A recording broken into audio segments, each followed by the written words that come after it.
purpose of this demonstration video is to provide an overview of the teacher summative evaluation form in eObservations. So I'm logged in as a building level administrator, and I'll go ahead and initiate that observation. So the teacher summative evaluation form. You'll begin by going ahead and populating the pull-down menus at the top. As a reminder, the form will not save unless each one of those fields has been populated. So I'll go ahead and select the teacher, the grade level, and the contract status. In this case, a continuing contract teacher. The date is auto-populated. However, if you'd like to change that, you're certainly able to do so using the other button there. All right, wanted to highlight next that each one of the 4 opportunities for rating, so highly effective, effective, developing, needs improvement, and unacceptable, for each of the standards, you'll notice that that has been pre-populated for you. And so you'll see a rating of effective that has been pre-populated for each of the standards. Feel free, obviously, just to click on the radio button to change that standard.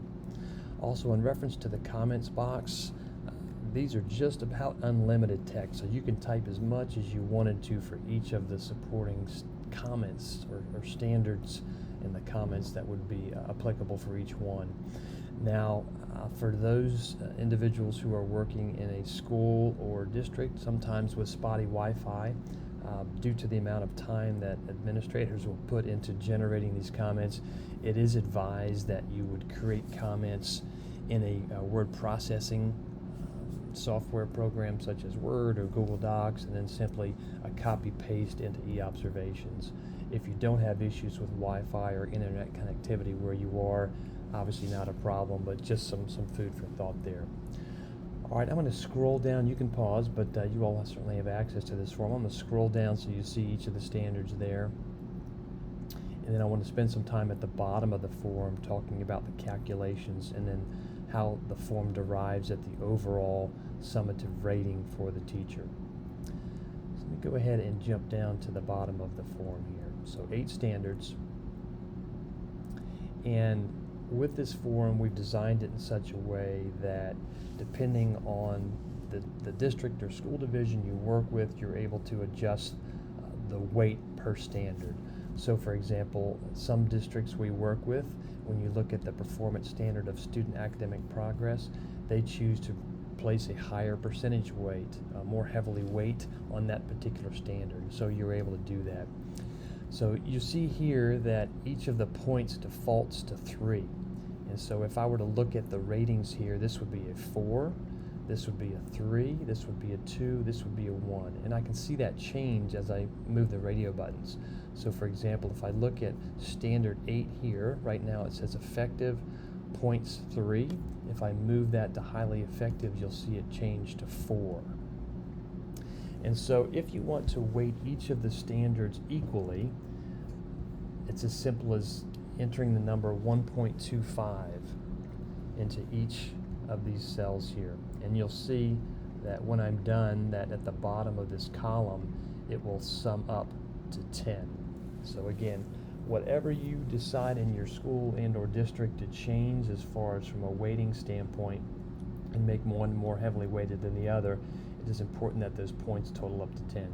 Now the first time you initiate an observation, you'll notice that the fields will be blank like this. So go ahead and recreate this. So the fields will be blank, and when I click on this button, you'll notice that almost looks like a pull-down menu of 1.25 populates. So if you decide to use the 1.25 the first time you type that in into a cell, from there on out, you don't have to type it in again. It'll show up as if it's a pull-down menu. When you click on that empty cell, you'll see the 1.25 appear, and it will populate. Just by clicking on it, will populate for you. Now the last one, as soon as I click off of the last one, you'll see it totals 30. And again, if I were to go back and change, you'll see it adjust and update reflected immediately as soon as you click those radio buttons. So you can see in this case, for standards 7 and 8, we've marked unacceptable, unacceptable. You can see that the weight obviously does not change, but you can see the points change, and you're looking at the total points accumulated now at 25. You can see what also changes for you automatically is the summative rating. So you've got the conversion table down below. So if I'm in the range of 20 to 25 points, that's developing, needs improvement. So let me go back up just so you can see, and I'll change these back to effective, and you'll see the overall rating for the teacher change. Saving my autosave kicked in, I'll go back to the bottom, and you'll see that now my effective rating is at a 30. So again, as soon as I make a change here, you'll see the points total.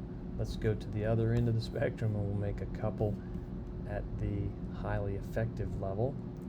And you'll see right now we've made 2, and you'll see that I'm still in the effective range here of 26 to 34. So let's change a couple more. We'll change one more here. That moves us up to 33.75. Does not round up for you. So you see, in order to get a highly effective rating, you would have to have roughly half of the indicators, which puts you at a 36.25. So again, if you ever have any questions in reference to anything in eObservations, don't hesitate to use the info@eobservations.com email address to reach out to us. The last thing I'll say about this summative form before I save it, 2 things down at the bottom. One, again, if you wanted to include some comments here, you're able to insert comments at the bottom of the form, unlimited text. And then you'll notice down at the bottom, most of our forms do not have a printed signature because you're able to sign off on electronically. We know that a lot of administrators and central office staff prefer for a hard copy in addition to an electronic copy. You can still sign off electronically on this summative form, but we know that many folks prefer a hard copy that is actually physically signed off on. So once you print this form, you certainly will have this information for both the teacher and the evaluator to sign off on. So again, if you have any questions in reference to the teacher summative evaluation form, please reach out to us at info@eobservations.com, and I do hope that you have found this video to be beneficial. Thank you for using eObservations.